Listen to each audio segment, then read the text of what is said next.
Welcome to day 29 of maths wizard. तो हम बात कर रहे थे मैट्रिसेस चैप्टर की और यहाँ पे हमने इस चैप्टर में डिस्कस कर लिए थे बहुत सारी चीज़ें। एक सेकेंड बैटरी को चार्ज में लगा दूँ। और उन सभी चीज़ों में अगर आप नोटिस करें तो इंट्रोडक्शन जैसे चीज़ों को पे हमने फोकस कर लिया था और अब जो है वो थोड़ा सा हम आगे बढ़ जाएंगे जहाँ पे हम डिस्कस करने वाले हैं addition subtraction of basically matrices. ठीक है, दो मैट्रिक्स को किस तरीके से ऐड या फिर सब्ट्रैक्ट किया जाता है। उसके बाद हम इक्वल ऑफ मैट्रिसेस की भी बात करेंगे यहाँ पे आज के सेशन में। ठीक है, तो सबसे पहले हम बात करते हैं एडिशन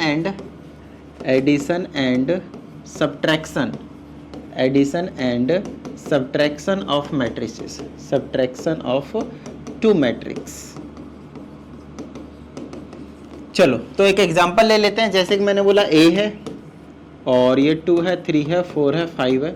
एक मैट्रिक्स आपके पास B है, -1 है, 2 है, -7 है और 0 है आपके पास। कुछ इस तरीके के आपको देखने को मिल रहे हैं तो मैट्रिक्स। ठीक है, और अब हमें क्या करना है, इनको ऐड करना है या फिर सब्ट्रैक्ट करना है। तो एडिशन और सब्ट्रैक्शन का जो कंडीशन होता है, कंडीशन वो क्या होता है आपके पास, order must be equal, order must be equal. इस चीज का प्रॉपर ध्यान रखना है। अगर आपके पास जिन भी मैट्रिसेस को आप ऐड या सब्ट्रैक्ट कर रहे हो, अगर उनका ऑर्डर सेम नहीं है then you can not add और सब्ट्रैक्ट दोज टू मैट्रिसेस। ठीक है, अच्छा जैसे कि इसका मैंने ऑर्डर चेक किया 2 क्रॉस 2 है, 2 रो 2 कॉलम। इसका भी ऑर्डर आपके पास 2 क्रॉस 2, 2 रो और 2 कॉलम है। तो मैं इनको ऐड या फिर सब्ट्रैक्ट इजीली कर सकता हूं। ठीक है, चलो देखो सबसे पहले हम निकालेंगे A प्लस बी, मतलब A को ऐड करना है B के साथ। तो आपको बता दूं एडिशन में बहुत ज्यादा सिंपल सा रूल होता है, कॉरेस्पॉन्डिंग एलिमेंट को आप कॉरेस्पॉन्डिंग के साथ ऐड कर दोगे। जैसे 2 में प्लस करोगे -1, -1 है ना एलिमेंट, 2 में प्लस करोगे क्या आपके पास -1। समझ में आई इतनी बात? तो क्या हो जाएगा मेरे पास 1, कितना आ जाएगा 1। अब ये मत बोल देना कि हमने सब्ट्रैक्ट किया, वो तो ऐड करते टाइम इसका साइन माइनस का था ना, इसलिए आपके पास 1 आ गया। 2 में प्लस कर रहे हैं कितना -1, तो वो तो इनके बीच में माइनस आएगा, उसकी वजह से ये जो है वो सब्ट्रैक्ट हो रहा है। क्लियर है इतनी बात, प्लस माइनस माइनस होने की वजह से। अब इसको और इसको ऐड करेंगे तो 3 और 2 कितना हो गया 5, कॉरेस्पॉन्डिंग एलिमेंट सेम जगह वाले। ऐसा समझ लेना कि इस मैट्रिक्स को उठा के मैंने इस मैट्रिक्स के ऊपर पटक दिया, ऑर्डर तो सेम होंगे। तो जो एलिमेंट जिस पर जाएगा बैठेगा है ना, वो एलिमेंट आपस में कॉरेस्पॉन्डिंग एलिमेंट्स होते हैं और उन्हीं को ऐड किया जाएगा। अब 4 और 7 को ऐड किया जाएगा, बेसिकली -7 है तो माइनस का 3 आंसर आएगा, और 5 और 0 को ऐड किया जाएगा तो आंसर आपके पास 5 आएगा। बताओ भाई, किसी भी तरह की कोई भी प्रॉब्लम यहाँ तक? आई डोंट थिंक कि आपको एडिशन में किसी भी तरह के कोई भी जो प्रॉब्लम है वो होने वाला है। अच्छा B प्लस A देखते हैं क्या आएगा। B प्लस A का मतलब हमने क्या किया, बस आगे पीछे कर दिया और कुछ भी नहीं। समझ रहे मेरी बात को? मतलब B वाले एलिमेंट को पहले लूंगा, A वाले को बाद में। तो -1 में प्लस करना है 2 तो वो फिर से 1 आएगा, 2 में प्लस करना है 3 फिर से 5 आएगा, है ना। -7 में प्लस करना है 4 फिर से -3 आएगा, 0 में प्लस करना है 5 फिर से 5 आएगा। तो A प्लस B और A प्लस B और B प्लस A ये दोनों के दोनों क्या है, सेम है। तो एडिशन क्या करता है, कॉम्यूटेटिव लॉ को फॉलो करता है। कॉम्यूटेटिव लॉ को क्या करता है, फॉलो करता है। क्या होता है कॉम्यूटेटिव लॉ, कि जिन भी दो को आपने ऐड किया है उन्हीं को अगर आप आगे पीछे करके ऐड कर देते हो तो अगर वो इक्वल आ जाते हैं तो उनको हम कॉम्यूटेटिव लॉ कहते हैं। सिंपल सी बात है, A star B is equal to B star A। यहाँ पे स्टार है एडिशन ऑफ मैट्रिक्स, तो A plus B is equal to B plus A। ठीक है, चलो ये तो हुआ एडिशन। तो अभी हमें सब्ट्रैक्शन भी तो सीखना है, तो चलो अब सब्ट्रैक्शन कर लेते हैं इन्हीं दोनों मैट्रिसेस का, इन्हीं दोनों मैट्रिसेस का सब्ट्रैक्शन भी कर लेते हैं भाई। तो हम अब सॉल्व करने जा रहे हैं A माइनस बी को। क्या होगा भाई A माइनस बी, तो इसमें से इसको माइनस करेंगे, 2 में माइनस करेंगे -1 कितना हो जाएगा, जल्दी बताओ 3 हो जाएगा। बोलोगे ये कैसे, देखो 2 में माइनस कर रहे हैं और ये एलिमेंट कितना है -1 तो +1 हो गया, 2 + 1 3 हो गया। उस तरीके से अब 3 में माइनस करेंगे 2 तो 1 आ जाएगा। 4 में माइनस करेंगे -7, 4 में माइनस करेंगे -7 तो 4 + 7 दैट इज 11। ठीक है, और 5 में माइनस करेंगे 0 तो आंसर आएगा 5। आई होप आप सभी को माइनस करना भी आ गया होगा। क्लियर हुई इतनी बात?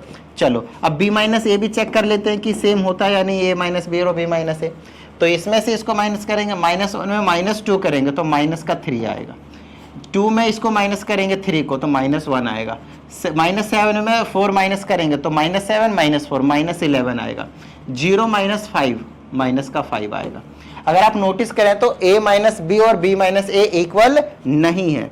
जैसे कि आपके पास a प्लस बी इक्वल था आपके पास b प्लस ए के, मतलब कॉम्यूटेटिव लॉ को फॉलो करता था एडिशन ऑफ मैट्रिसेस। बट यहां पे हमने देखा कि a minus b is not equal to b minus a. साफ साफ दिख रहा है आपके पास, तो ये चीजें आपके पास इक्वल नहीं होते हैं। क्लियर हो गई होंगी आप सभी को। तो ये कॉम्यूटेटिव लॉ को फॉलो नहीं करता है, सब्ट्रैक्शन फॉलो नहीं करता, एडिशन आपके पास फॉलो कर रहा है।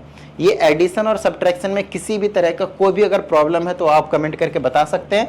और इस पूरे सेशन के पीडीएफ का आपको डेली जो मैं पढ़ाता हूँ उसका लिए आपके पास टेलीग्राम चैनल को ज्वाइन कर लीजिए, लिंक आपको डिस्क्रिप्शन में मिलेगा। और किसी भी स्टूडेंट को कुछ डाउट आता है तो आप इस नंबर पे कनेक्ट हो जाइए, आप लोगों को प्रॉपर वीडियो सॉल्यूशन देने की मैं पूरी कोशिश करूंगा।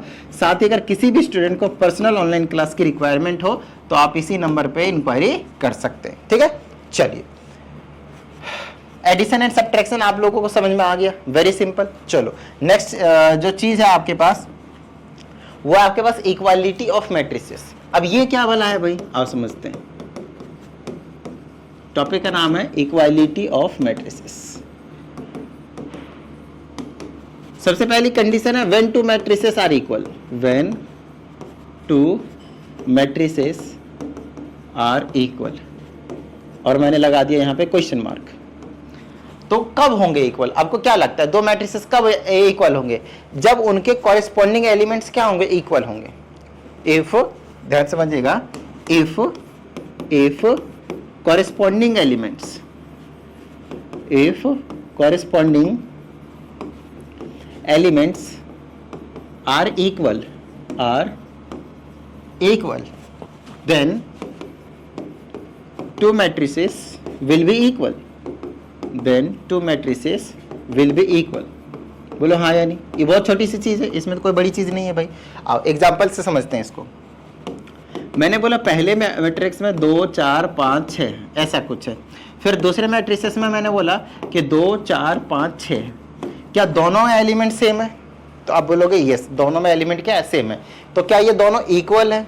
No, they are not equal, here A and B are not equal. अब बोलोगे सर अभी तो आपने बोला कि एलिमेंट सेम होंगे। अरे एलिमेंट सेम होंगे थोड़ी बोला, मैंने बोला कॉरेस्पॉन्डिंग एलिमेंट सेम होने चाहिए।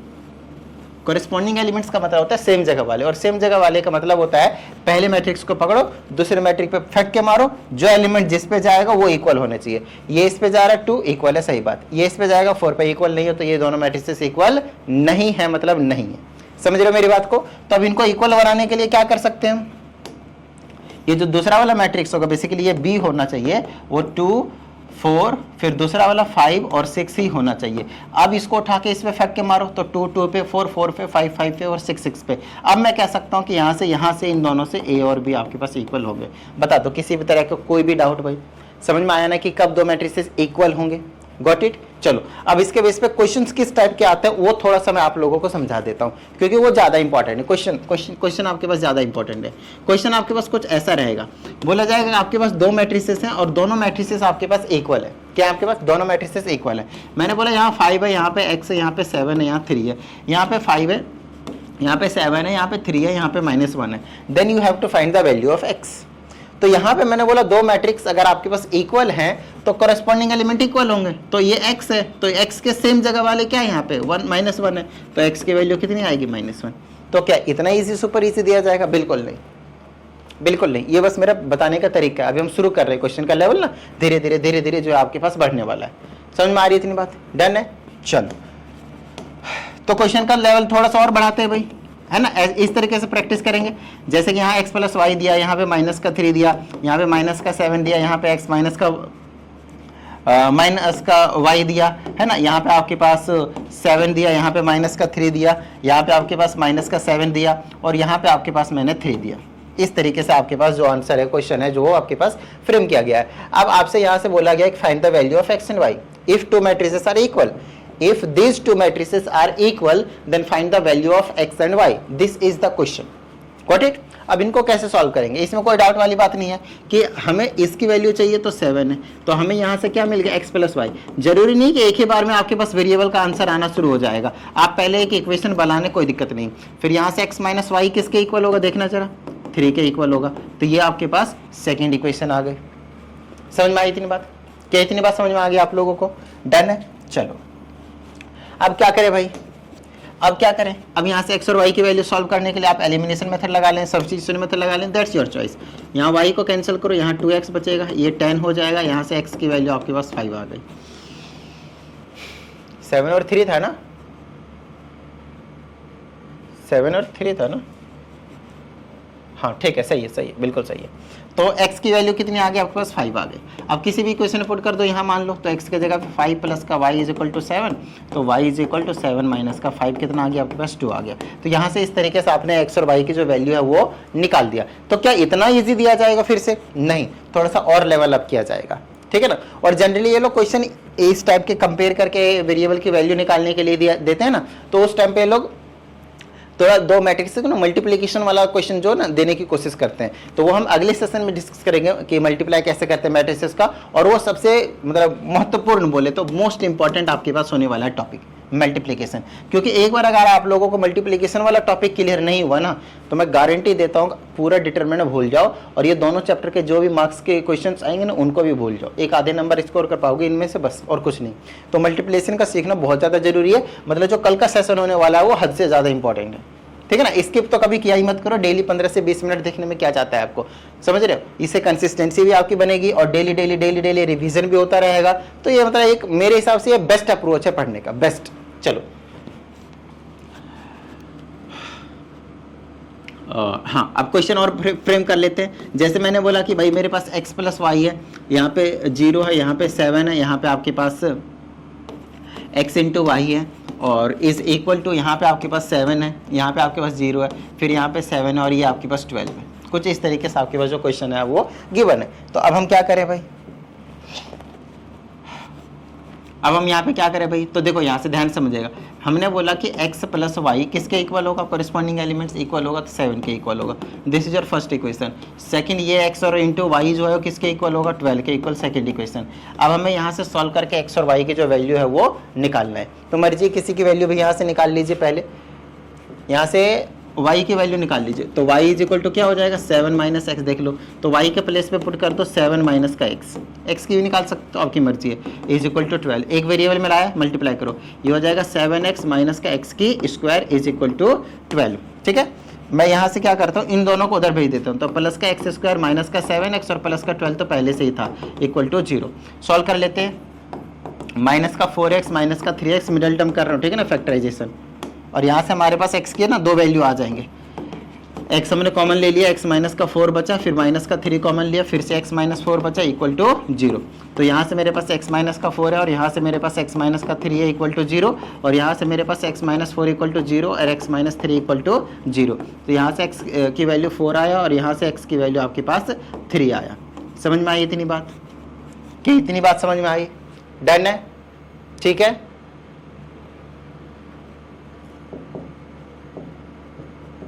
तो हमने x की वैल्यू दो निकाल दिया, एक 4 और एक 3, क्लियर हुई इतनी बात। तो ये दोनों वैल्यू यहाँ से आप सब्स्टिट्यूट करके भी वेरीफाई कर सकते हो, सही है आंसर, कोई दिक्कत वाली बात नहीं है। क्या इतनी समझ में आ रही है बात। तो धीरे धीरे ना इसी तरीके से आपके पास जो ना लेवल है वो अप किया जाएगा। और ऐसा जरूरी नहीं है कि आपके पास कि भाई सिर्फ और सिर्फ इधर x और y दो ही वेरिएबल में डील करने के लिए बोलेंगे, इससे ज़्यादा भी वेरिएबल ना ये लोग एक साथ इंक्लूड कर देते हैं। जैसे कि मैंने बोला x plus Y plus Z है ना, और यहाँ पे मैंने बोल दिया x प्लस वाई, फिर यहाँ पे मैंने बोल दिया कि z माइनस एक्स, ठीक है ना।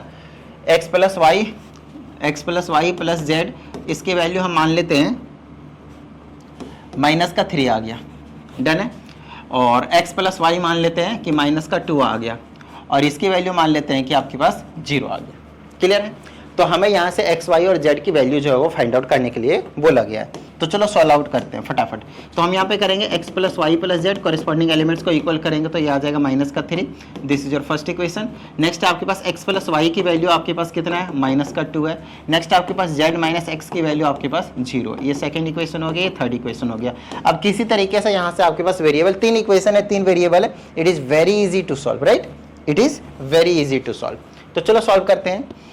या x प्लस वाई की वैल्यू -2 है, तो फर्स्ट में मैं इसके जगह पे क्या पुट कर सकता हूँ, -2 प्लस का z is equal to minus का 3, तो z is equal to minus का 3 प्लस का 2, तो कितना आ गया -1, z की वैल्यू क्या आ गई -1, यहाँ पे z की वैल्यू पुट कर देते तो -1 minus X is equal to 0, तो minus X is equal to 1, तो x इज इक्वल टू -1, तो x की वैल्यू -1, x की वैल्यू -1 यहाँ पुट कर दूंगा तो प्लस का 1 इज इक्वल टू 0, तो y इज इक्वल टू क्या आ गया, 0 नहीं -2 है, माई मिस्टेक, -2, तो ये माइनस का 2 प्लस का 1, तो y की वैल्यू क्या आ गया -1, तीनों की वैल्यू आपके पास -1 -1 और -1 आपको देखने को मिल रहा है। क्या इतनी सी चीज समझ में आई आप लोगों को? तो वेरिएबल सिर्फ 3 ही नहीं 4 भी दिए जा सकते हैं, वेरिएबल सिर्फ 3 ही नहीं 4 भी दिए जा सकते हैं, वो कोई बड़ी चीज नहीं है। और ऐसा नहीं कि फ्रैक्शन में नहीं आएंगे, फ्रैक्शन में भी आ सकते हैं। तो अगर मैंने यहाँ पे बोल दिया कि a plus 2a plus B, यहाँ लिख दिया a माइनस का b, यहाँ पे लिख दिया 2c माइनस का d, यहाँ लिख दिया 2c प्लस का 4d, कुछ भी रैंडमली दे रहा हूँ, इसमें फ्रैक्शन आएगा, ठीक है ना, रैंडमली लिख रहा हूँ मैं, तो ये मैंने कुछ भी दे दिया इस तरीके से। तो ABCD की वैल्यू मैक्सिमम चांस है यहाँ पे आपके पास फ्रैक्शन में ही देखने को मिलेगा, तो टेंशन लेने की कोई जरूरत नहीं है, बिल्कुल एग्जैक्टली सेम अप्रोच यूज करना है। तो देखते हैं कितने स्टूडेंट इसको कर पाते हैं। इसका आप आंसर जो है कमेंट बॉक्स में आप लोगों को करके बताना है कि ABCD की जो वैल्यू है वो कितना आ रहा है, ताकि हमें आइडिया लग जाए कि आप लोग देख रहे हो और आप लोगों को अच्छे से बेहतरीन तरीके से सभी चीज़ें जो है वो क्लियर हो रहे हैं, समझ में आ रहे हैं। चलिए मिलते हैं अगले सेशन में, प्रैक्टिस करते रहिएगा। जय हिंद।